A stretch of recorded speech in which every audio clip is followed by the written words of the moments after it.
فأبين أن يحملنها وأشفقن منها وحملها الإنسان إنه كان ظلوما جهولا ليعذب الله المنافقين والمنافقات والمشركين والمشركات ويتوب الله على المؤمنين والمؤمنات وكان الله غفورا رحيما.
سنقانك مرميني هديايو ما الله نوجه سواك هدايو جامعك كرادي اوه نابن لكن اني وقت الهروب مريو هروب مريو ريت قالي دوكسي قالي تبجي سدا على مضحو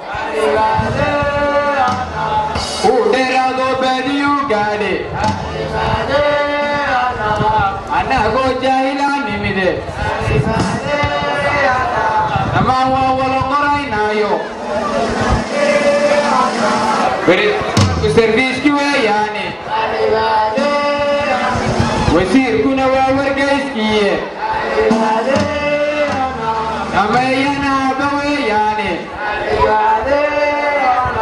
أما ما هو العيار نايو مراجين يرك بيش بقيه على هذا الفتاة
dardaarmayaan kuwadkagii hore intii jaamacadda Jabuuti madaxweyne Ismaaciil Xuseen waxa weeyaan France ikraam shidi ku jira marka ubadkooda inta maanta iskaga soconaya wadan ay gelinay inuu gelinay dhaxan dhibaato iyo muddo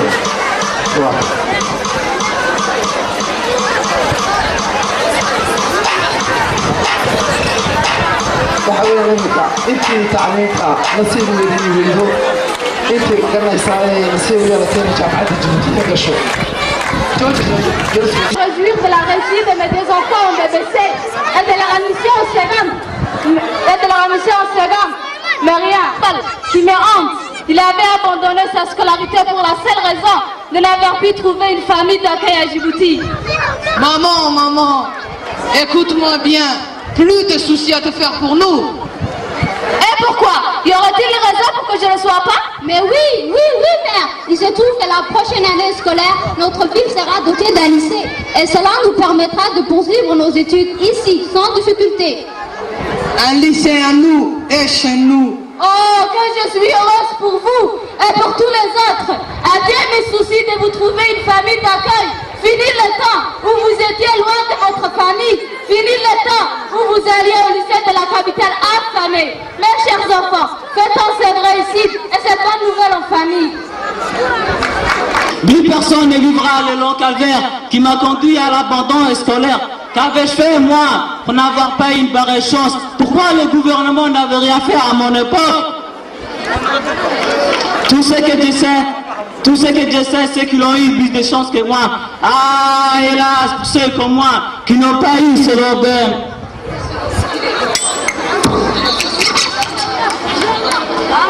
عشرك يجوا وعن موضع اللعنة فصل عسكر جرلو عاصمة دكويان علفنا بيكادوس من الدجيل شيء عصرت إتايا عيش كابابسيا عجاها يو قاعدين نقدين وأعوذ.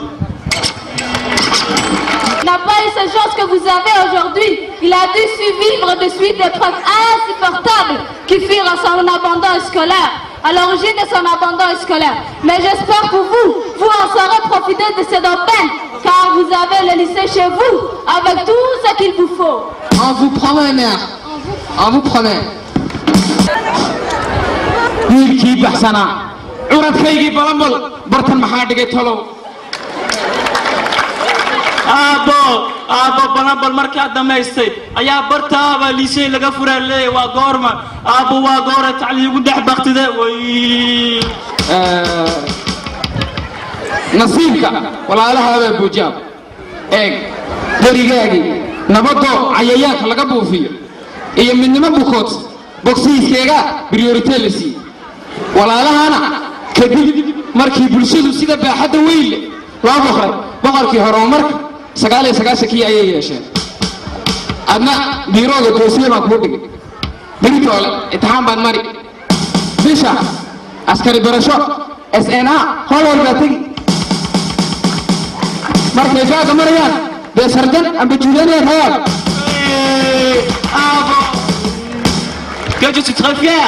Les enfants sont déjà partis. J'aurais aimé que ma fille, elle les accompagne. Mais ta fille, elle n'est pas au lycée de la capitale? Non, malheureusement, elle a dû échouer pour des raisons que toute famille à ce jour sait. Elle ne sait comment se sortir. Elle a repêché par ce nouveau lycée, mais elle reprendra sa seconde avec tes enfants. Maman, je suis prête. On peut y aller? Oui, ma fille. Soulagée, très soulagée que je suis. Cette année-là a abrité que des secondes. L'année prochaine, seconde et première. L'année d'après, il y aura des classes de terminale. Maman, je suis admise en première M, mais on ne sait pas encore si le lycée abritera une ou deux soirées l'année scolaire prochaine. Dans ce cas, tu choisiras là où le filière qu'il abritera. C'est bien mon intention, mère. Assalamu alaikum wa rahmatullahi wa barakatuh. Wa alaykum assalam wa rahmatullahi wa barakatuh. En cette occasion de pré-rentrée, j'aimerais me présenter. Je m'appelle Iltiré et je suis affecté ici en qualité de proviseur de ce lycée Flopom 9. Enchanté, monsieur le proviseur. Nous tous ici présents, Ayan là que je suis, Ayan et Evla. Tous et toutes portent sur le dos l'histoire de ce lycée. En quelque sorte, nous sommes le fruit des États généraux de l'éducation nationale de 1999. C'est vrai. En effet, nous sommes tous issus de la première promotion ayant fait la seconde à domicile. Je comprends la création du lycée dans la région intérieure était bien issue d'une réelle volonté de notre gouvernement. Nous avions fait nos études dans un lycée partiellement général et nous voilà enseignants dans un lycée polyvalent.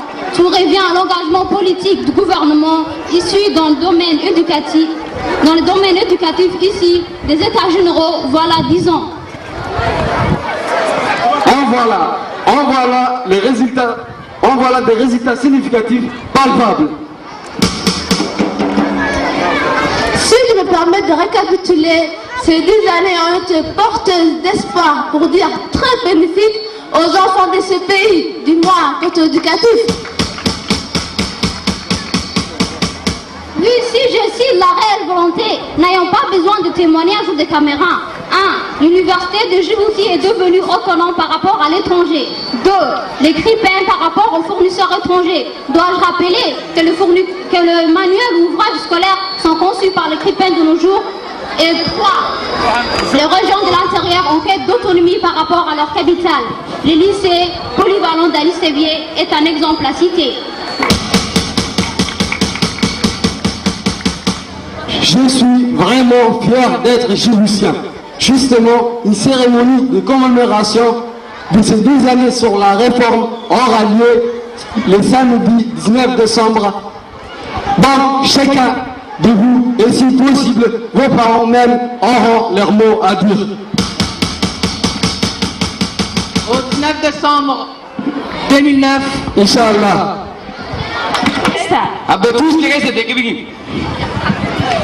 Tausi, taagdarnidii, taahaygu badnaa, taar tagayo, aan tagay tilmaantii, itixaanki turwaasiyaanka iyo eray tiro badan, kuraasi tirsan iyo tacliin caasimada u taal. Intii tagtay Djibouti iyo tacab khasaarkii xigay, tumaatadii baadiyahe aa cilmi aana gaye, dhammaan tobankaasina tirtiro, farxad anoo tumanaayo, tix yar baa tirine, tuus dhagaysta.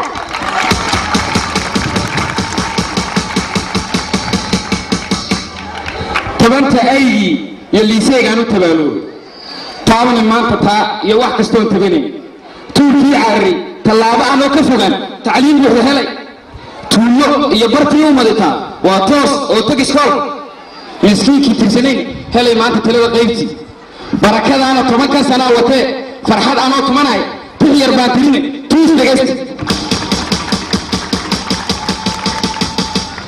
dowlad baa timid ogaashiya tamarle jaahilnimo tagleelkeegiya tacabnimo iyo dhib tawaabkeegiya tabciqan iyo tiif xanuun toobiteegiya tusaale mudan iyo talasheeg macalinkeegiya saadaanta ayale iyo balataama siyaasadeedii leh intaana tobankaa sanaana tusee farxad anoo timanaayo tix yar baa tirine tuus dhagaysta.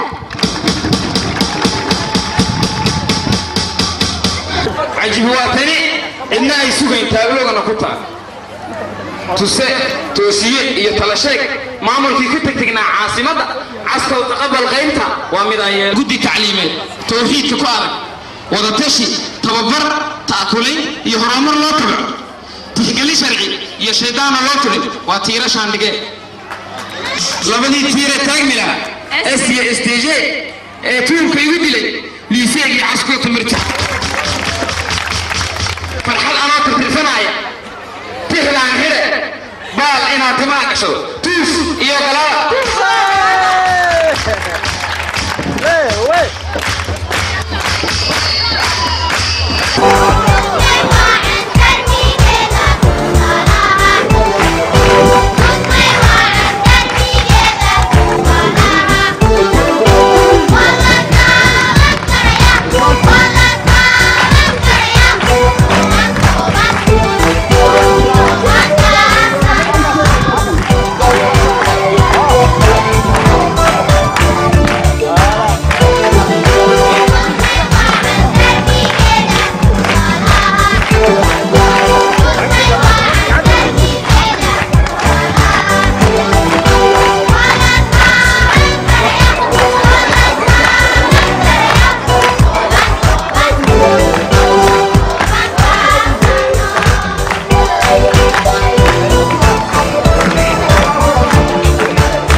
monsieur le chef de service du bureau régional, monsieur le chef de service de l'enseignement de base, monsieur le président.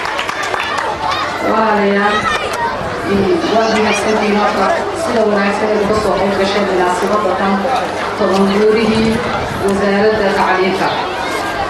waxaad ii asmaxdaan inaan hambalyo u diro madaxweynaha jamhuuriyadda Jabuuti iyo ministarka tacliinta Ismaaciil Cumar Geelle iyo ministarka tacliinta Cabdi Ibraahim Asiye inaan hambalyo u diro walaalayaal inaad ii asmaxdeen. waxaan ku hambaleynayaa munaasabada kan sharafta leh 10 sannadood ee wasaaradda tacliinta iyo waxqabadkeeda.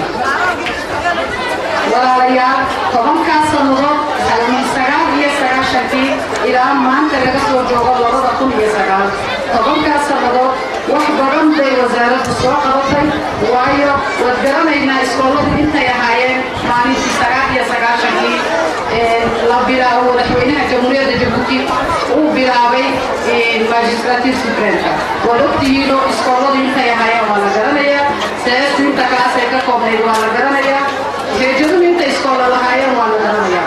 walaalayaal waxaan ku hambaleynaynaa ministarka tacliinta aad iyo aad bay hawsha iyo madaxweynuhu ay aad uga qabteen si fiican bay ugu qabteen waayo waxa weeyaan iskoolada iyo ciyaalka iskoolka dhigada intay ahaayeen waa la garanayaa hablaha iskoolka in namada iskoolka loo dirayay habluhuna iskoolka ay xaafadda ka shaqaynayeen maanta iskoolada iyo hablaha iyo namadu intay dila yihiin aad iyo aad baa loo garanayaa. marka waxaan ku hambaleynayaa afka والدينتا عيالك إسكولكا. السلام عليكم. صباح الخير. محافظ محافظة علي الشيخ إبراهيم بن ريال. السيد مدير مجلس الإقليمي أحمد ودور حال. رئيس مصلحة التعليم الأساسي السيد عبد الدرر كيف. مدير مكتب التعليم مدرس أحمد مطر. المدير الإقليمي للتربية والتعليم السيد هارون عمر. مفتش اللغة العربية السيد نور عبد الله علي. سيداتي سادتي الحضور جميعا السلام عليكم ورحمة الله وبركاته. صباح الخير. حان الموعد حان اللقاء حان للقلوب أن تستريح بعد العناء حان لنا أن نقلب صفحات الذاكرة والتاريخ ونستذكر 10 سنوات مرت بحلوها ومرها نتفاعل معها فالعقل يروي ماضيه ولا يخفيه. اليوم وفي هذا المكان وخلال هذه اللحظات القليلة نحاول أن نقلب صفحات الإنجازات التي تمت من أجل لغة الضاد التي قيل عنها وسعت كتاب الله لفظا وغاية وما ضفت عن آية فيه وعظات. لغة الضاد التي انضمت إلى منهج أساسي من صف الثالث ابتدائي تماشيا مع الإصلاح الشامل للنظام التعليمي في وطننا الحبيب بعدما كانت تدرس ابتداء من الصف الخامس الماضي. وليس هذا فقط بل تقوم حكومتنا بخطوة فريدة من نوعها لتأصيل خطوط الخير والفضل وغرس المبادئ الحية والقيم الإسلامية والأخلاقية في نفوس فلذات أطفالنا.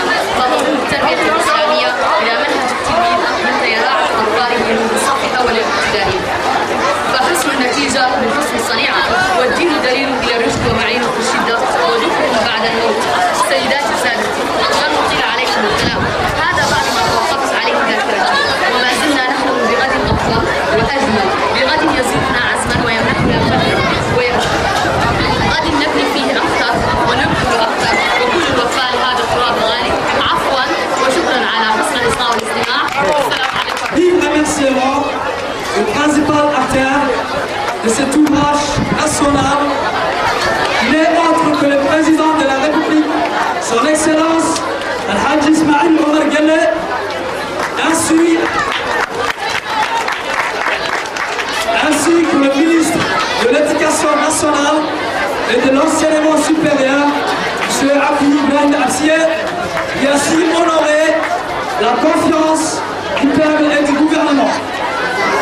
Aussi, mes remerciements vont au proviseur du lycée polyvalent d'Alisalier qui m'a exhorté à saisir cette occasion pour témoigner sur le bienfait et le bien fondé de la réforme.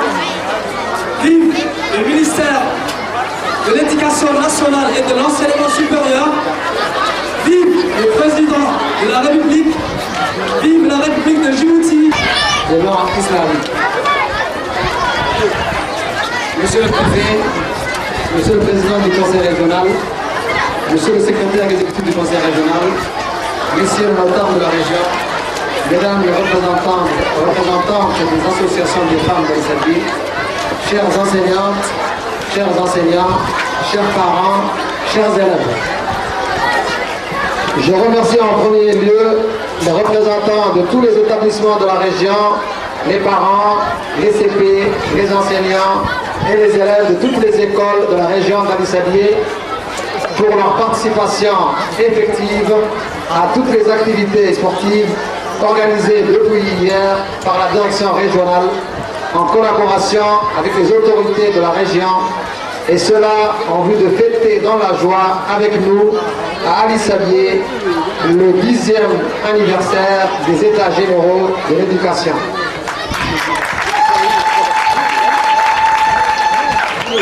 Mes remerciements vont aussi au préfet de la région, au président de la région et au secrétaire exécutif et à tous ces bénévoles que je n'ai pu citer qui œuvrent inlassablement avec nous à l'épanouissement de nos enfants. Notre école a pris un nouvel élan après les États généraux de l'éducation en 1999 et nous ne pouvons nier les avancées significatives sur le terrain. Un nombre important d'écoles fondamentales, de collèges et d'écoles primaires a vu le jour dans le pays afin d'absorber le nombre sans cesse croissant d'enfants à scolariser. Des kits scolaires sont distribués à tous les élèves. Les menus des cantines scolaires ont été fortement améliorés. La mise en place de cantines scolaires et spécifiques pour les élèves des régions de l'enseignement moyen dans les chefs-lieux a beaucoup aidé les familles les plus nécessiteuses et stoppé énormément l'exode rural.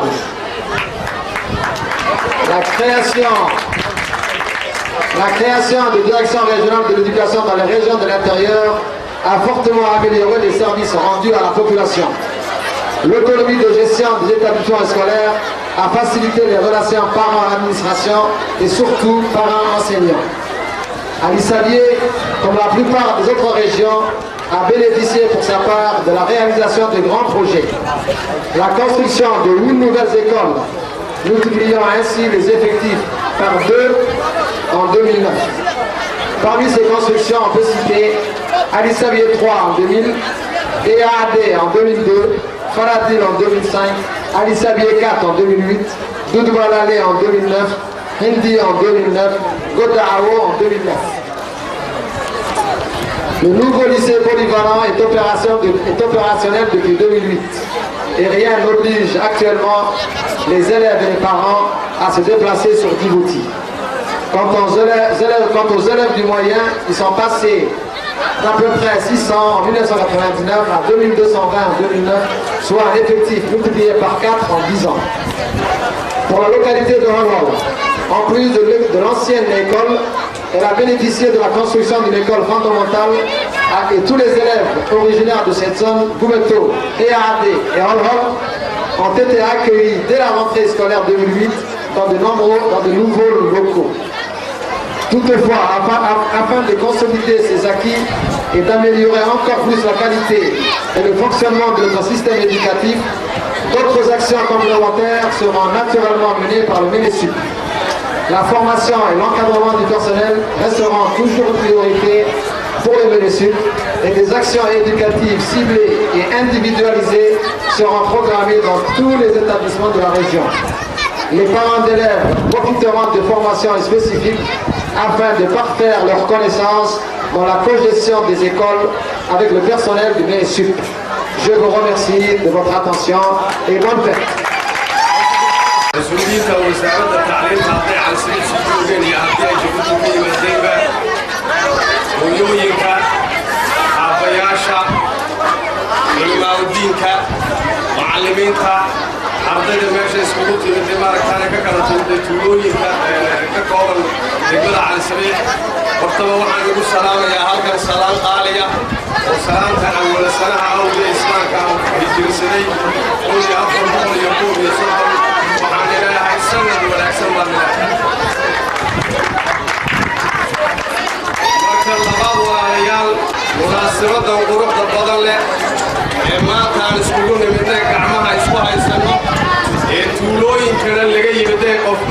ka maqnayn waxaan ku maamuusaynaa kaalinta wax ku oolka iyo taabagalka tobanka sannadood ee u dambaysay tacliintu ay soo taagtaan ku maamuusaynaa ayaan ku maamuusaynaa walaale laga soo bilaabo 1999 ilaa 2009 oo imika sii dabayaaqaysan kolkaa waxaa isweydiin la walaalayaal kolkaad aragtay wax qurux badan oo ku hormaraya waa inaad ka fikirtay waxaasi inay ka dambaysay fikrad iyo abaabul iyo dadaal inuu ka dambeeyey waa inaad gadartid fikradda iyo abaabulka iyo quruxda iyaa ka dambeeyey haddaan isweydiinno fikradda iyo abaabulka iyo quruxda maanta la hormaraysa waxaa ka dambeeyey madaxweynaheena jamhuuriyadda jabuuti mudane ismaaciil cumar geelle oo kolkuu 1999 uu talada waddanka qabtay ay ka mid ahayd fikradihii hortaba uu ku tallaabsaday tacliinta inaan lagu kobciyo taana waxaa suuro geliyey oo halkii ka qaaday wasaaradda tacliinta uu hormood ka yahay mudane cabdi ibraahim cabsiye waxaad arkaysaa maanta inaan maaragtaanay jaahilnimadii lala dagaalamay oo meel kasta oo luuqa tuulooyinka iska dhaafay iskool laga furay waxaana kuu caddaynaya maanta hortaaday mareen dodacawo iskool laguma ogeyn waa laga furay hindi iskool laguma ogeyn waa laga furay dudub balaala iskool laguma ogeyn waa lagu furay taana waxay kuu caddaynaysaa dadaalka wax ku oolkaa ee tacliimta loo galay taana kuu caddaynaysaa ee ummadda reer jabuuti meel kasta ay joogaanba waxbarashada loogu geeyey kuu caddaynaysaa taana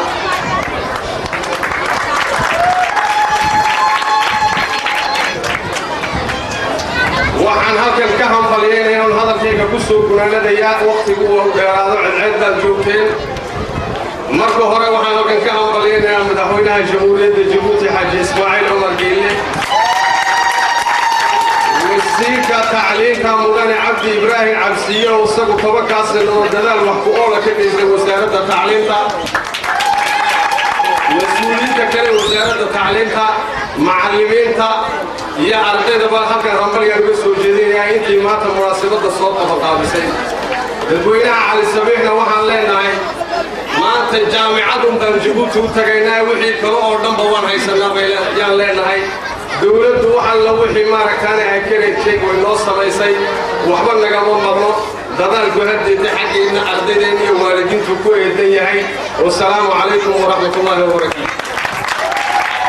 Monsieur le Président du Conseil régional, et finalement nous invitons Monsieur le Préfet de la région, Monsieur Ibrahim Soubane Rayane. بسم الله الرحمن الرحيم الصلاة والسلام على سيدنا محمد صلى الله عليه وسلم waxaa anigoo resoocay halkan salaam ugu jeedinaya dhammaan dadka halkan isugu yimiday wiil gabadh oday caruur iyo caruure intaba asalaamu calaykum waraxmatullaahi wabarakaatu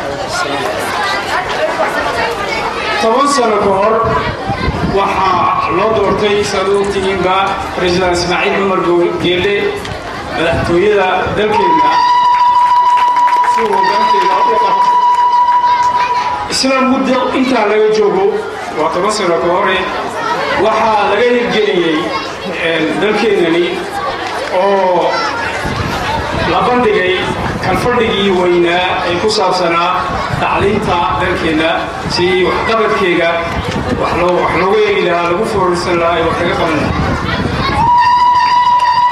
maanta waxaan halkan u joognaa dabaaldeggii 10 sano ee ka soo wareegay waxqabadkaas kalfadhigaas tacliinta ku aadan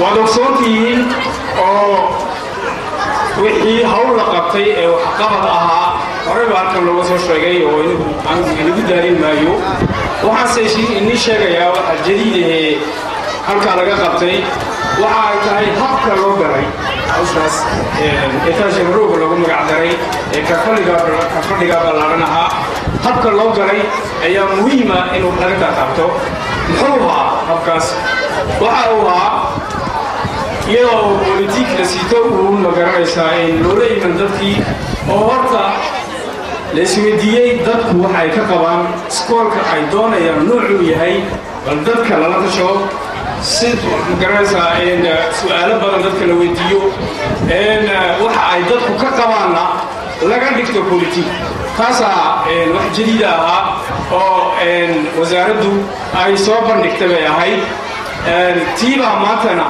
la hirgeliyaa waxaa quruxda darkaysiina tiibaa maanta ay ka soo ifbaxday kolkaas waxaan oran karnaa politikaasi ha ahaado kii madaxweynaha iyo kii wasaaradda intaba laakiinse waxa ay tahay tii ummadda waayo waa araadadii dadka oo la hirgelinayo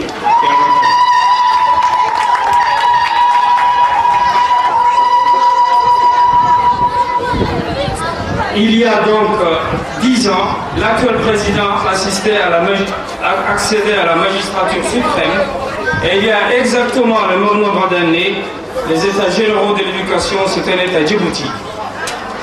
Tout un chacun se souvient de l'état de délabrement avancé dans lequel se trouvait à l'époque notre système éducatif dans son ensemble. Ce qui explique la rapidité avec laquelle le gouvernement avait ouvert ce grand chantier. Henry Kissinger disait « La meilleure politique est celle qui intègre ». Et c'est précisément une démarche intégrée qui avait adopté le gouvernement pour juguler ce phénomène. Une très large consultation avait été effectuée auprès de la population avant d'ériger en loi les recommandations issues des conclusions des États généraux. C'est donc sur les chapeaux de roue que le plan d'action issu des recommandations des États généraux avait été mis en application. Il est vrai que de tout temps, la question de l'école a été au centre des tirs croisés, des interrogations des uns et des autres, avec plus ou moins d'intensité. Et c'est précisément grâce à cette démarche novatrice que l'application du plan d'action issu des États généraux a pu se faire dans la tranquillité, loin des critiques. Et pour cause, la vision en la matière n'est autre que celle de la population tout entière. Afin de mesurer le chemin parcouru en guise d'évaluation, il suffit à l'éducation le travail accompli pour témoigner.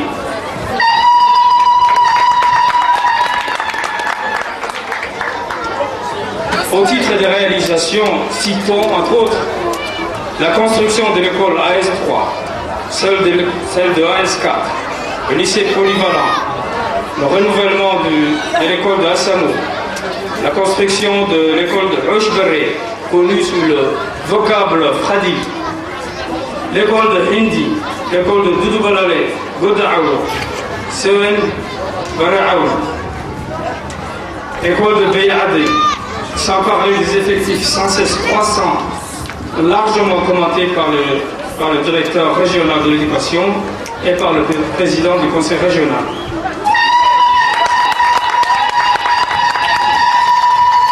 La mise en application du plan d'action s'est faite à un rythme certes époustouflant et à l'heure actuelle où je parle, ce programme n'a pas dit son dernier mot. L'avenir est donc prometteuse. Je souhaite longue vie à ce programme. Et je dis au revoir à tout le monde. Salam alaikum.